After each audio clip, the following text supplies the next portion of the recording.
horror that this is the Senate, that the Senate has become this.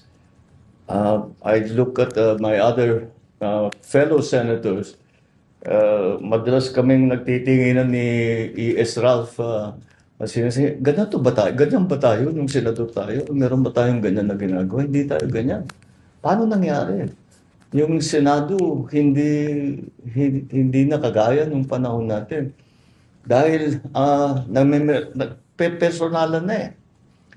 Naging personal, ang babaw na ng usapan. Dahil ang kwento ko nga, yun na nga kwento na, meron mga senador na pagka meron kami pinag-uusapan na sa trabaho, hindi kami nag-agree talaga. At saka tatayo, mag-interpolate, at saka yung interpolation talagang mabigat, at saka well-studied and no-holds-barred interpolation. Pero after pag-upo namin, magkakape naman kami, kakain kami ng magkasabay. Hindi personal. It's about work. It's not about personalities. Nagbago eh. Tapos, narating pa tayo sa putukan. Tapos, fake pala yung putukan. Tapos, hindi ko maintindihan. Walang nangyayaring kagaya na nung panahon ko sa Senado. Of course, the only basis for comparison that I have is the time that I was in the Senate. And I never imagined that the Senate would descend into this kind of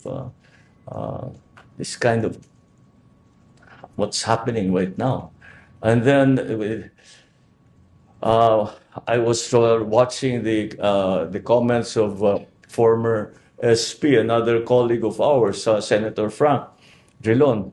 Sabi niya, paano nangyari dito? The Senate is now sheltering fugitives from justice. How did that happen?